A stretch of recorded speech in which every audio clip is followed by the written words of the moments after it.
Chapter 6, Section 5 is linear inequalities. Um, Basically what this is very similar to just graphing a line, but instead of looking for all the solutions that are just on the line, we're looking for solutions that are either above or below the line, and we'll explain what above or below the line means here in a little bit. But it's very similar to graphing a line, okay, except that we're dealing with an inequality. So we're looking for graphing linear inequalities in two variables, and then we're going to use that to model real-world situations. So first off, this is, remember what we're talking about, linear inequality. So very similar to y equals mx plus b, except instead of equals, we have a greater than or a less than symbol.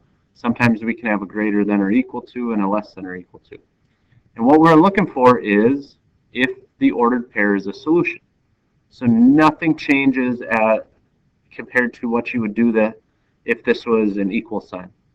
So if I asked you if this was an equal sign and I asked you, is this ordered pair solution, you would plug in these numbers for x and y. So let's do that. So y is 2 greater than x is 1 minus 3. Okay. Simplify it. So we got 2 is greater than 1 minus 3 is negative 2. And now you ask yourself, is this true? Is 2 greater than negative 2? And since the answer is yes, is the ordered pair solution true or yes, however you want to state it? Okay, try it again. Negative 7 greater than negative 3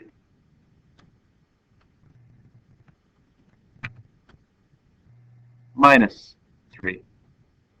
Negative 7 greater than negative 3 minus 3 is negative 6. Is negative 7 greater than negative 6? And that answer is no, or false. So this ordered pair is a solution. This ordered pair right there is not a solution.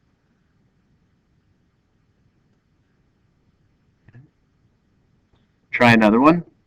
Is 3 comma 6 a solution of y less than or equal to 2/3 x plus 4?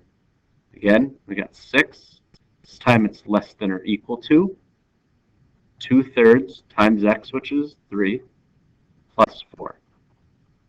6 less than or equal to 2/3 times 3, so 2 times 3 is 6. 6 divided by 3 is 2, plus 4.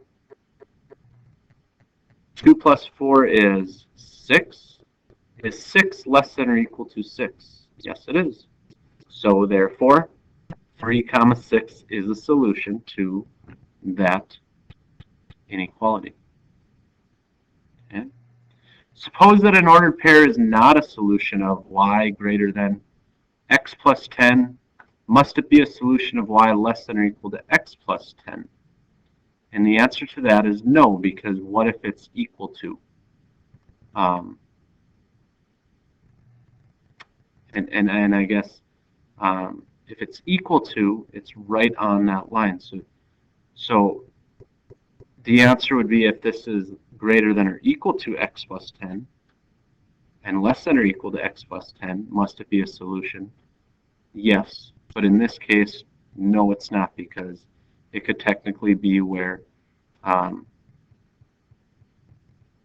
x plus 10 equals y.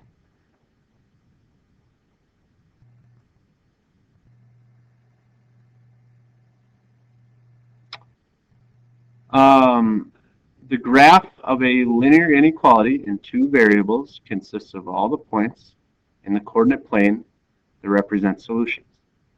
Graph is a region called a half plane that is bounded by a line, and all points on one side of the boundary line are solutions, while all points on the other side are not solutions.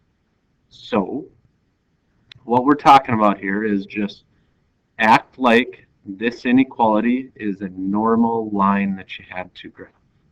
Okay? If this was a normal line that you had to graph, you would start at -1, which is right there, You would go up 3, 1, 2, 3, and to the right 2. Put another point there. So you had 2 points and you would draw a line. Now, it's not just a regular line, it's an inequality. So what we have to do is, first off, the fact that it is not equal to makes it a dashed line. Do you remember when we were dealing with like x greater than 2 on the number line? And we'd have 0, 1, 2, and when it was 2 and it was not equal to, it was an open circle. And if it was equal to, it was a filled in dot. Same thing here. The fact that it's not equal to means it's a dashed line, where over here, since it's less than or equal to, it's a solid line. Okay?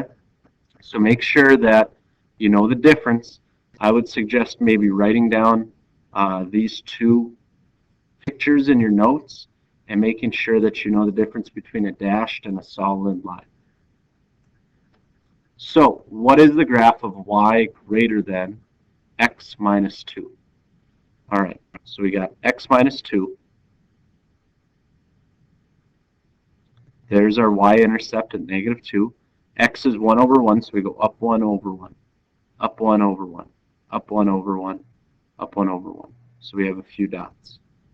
Okay, now it is not an equal to, so I'm going to be using a dashed line.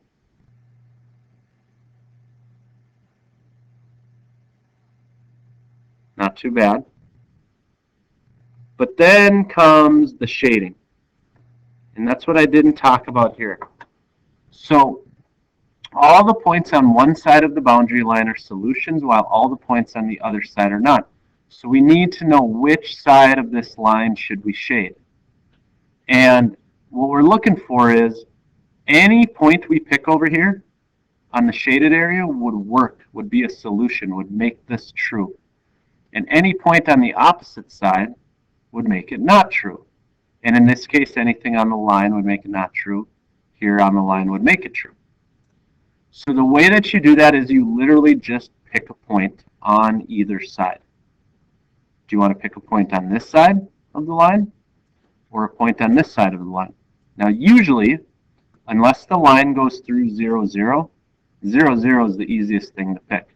So if I pick 0, 0, this point right there, and plug it in. 0 greater than 0 minus 2. Sorry about that. I have 0 greater than negative 2.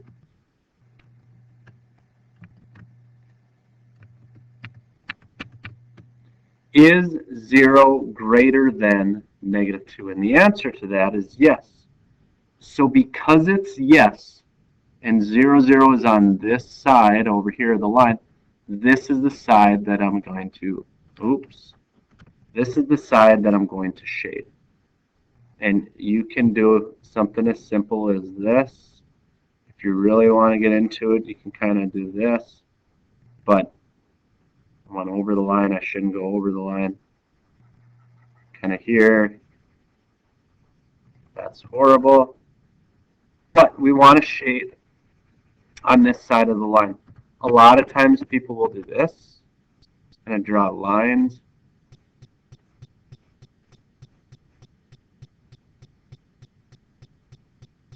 This is way harder than it looks. Well, actually, it probably looks very hard from your angle right now. And just kind of fill it in that way. But that is, that's how you know which side of the line to shade. Let's try another one. What is the graph of y less than or equal to 1/2 x plus 1? So again, our y-intercept is positive 1. There's a dot right there. Our slope is 1 over 2, so up 1 over 2. Up 1 over 2. Up 1 over 2. In this case, it's equal to, so I'm going to draw a solid line. See how well I can do. Not too bad. And then I have to ask myself, which side of the line am I going to shade on? Now, your guess may be less than, so down, and you might be right. but you always should test this. So what point do you want to use? You could use 0, 0, or heck, you could pick anything. How about this? That's 4, 0, right? Over 4, up 0. So I'm going to check the point, 4, 0. 0 goes in for y. Oops. Less than or equal to 1/2 times 4 plus 1. 0 less than or equal to 1/2 of 4 is 2 plus 1. 0 less than or equal to 3. Is 0 less than or equal to 3? And the answer is yes. So therefore, we are going to shade on this side of the line. Okay? Try not to get quite as close. And it's easier with pencil. You know, it's easier to kind of shade it in. If you don't, you know, if you would have guessed wrong, what would have happened if you would have guessed wrong and you said, I think, you know, I'm going to pick on this side of the line. So you pick a point. How about -6? Let's go -6, 2. Okay, we'll make it a little bit tricky on ourselves. -6, 2. So we plug 2 in for y, less than or equal to 1/2 times -6.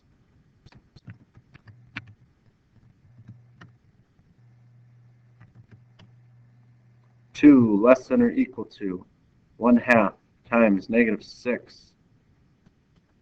I don't know what's with this right now. I'm sorry for that. 2 less than or equal to 1/2 times, that's -3 plus 1. 2 less than or equal to -3 plus 1 is -2. Is 2 less than or equal to -2? And the answer is no.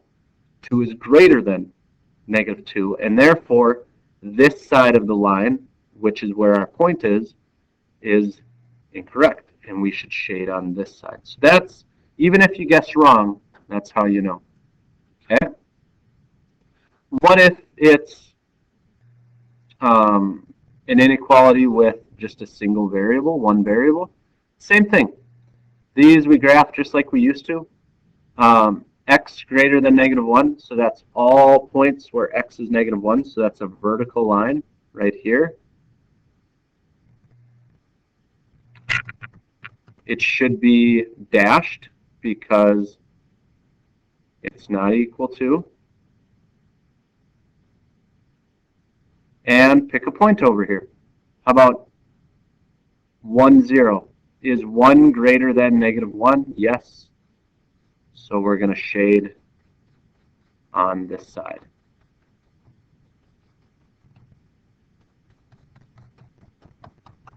Okay. Change pen colors. For y greater than or equal to 2, here's y greater than or equal to 2.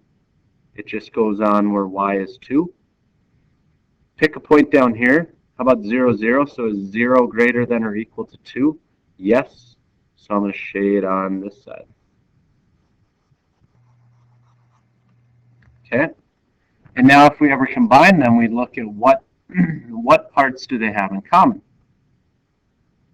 And the parts that they have in common are from here over. And I guess this actually would be a dotted line. I don't know why it turned red or black, but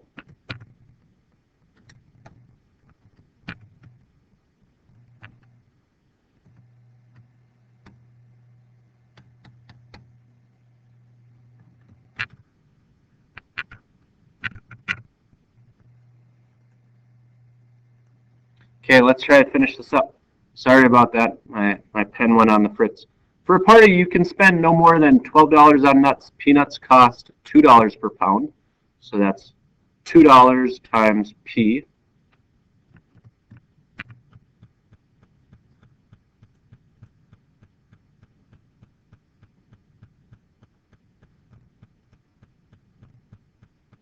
See if this is going to allow me to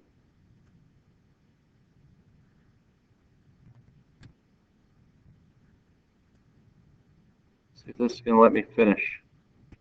So 2 times P plus, you'd be buying them together, $4 times C, which is your cashews, and no more. So that means it has to be less than or equal to 12. Okay.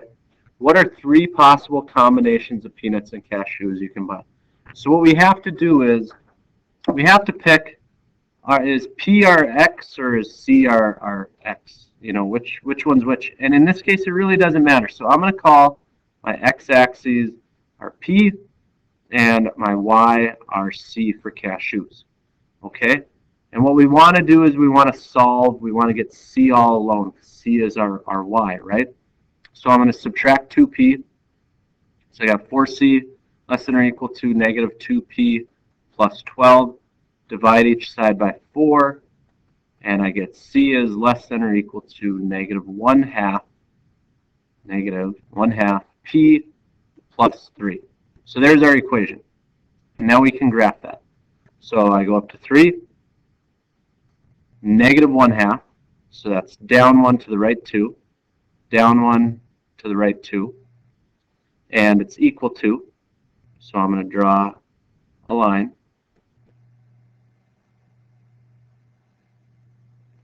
And now I need to know which side do I shade on.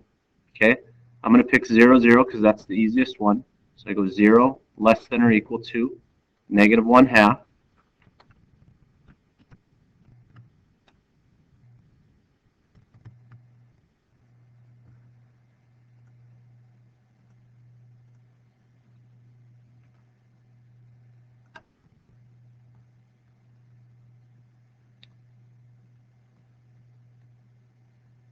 Times P plus 3. Oops. Instead of P, sorry about this. Negative 1/2 times 0 plus 3. And we got 0 less than or equal to 0 plus 3. So is 0 less than or equal to 3? That answer is yes, right? So that means, let me find out where, everything down here is possible solutions to our problem. So they're asking for 3 combinations of peanuts and cashews you can buy. Anything down here you can buy. So the thing is, negative amounts doesn't make sense. So we're really looking at just between here, just this section in here. So you could buy, how about right here? That'd be 3 peanuts and 0 cashews. You could go in this area, which would be 0 peanuts and 2 cashews right there. You could even get up here to 0 peanuts and 3 cashews. Or you could go in the middle here.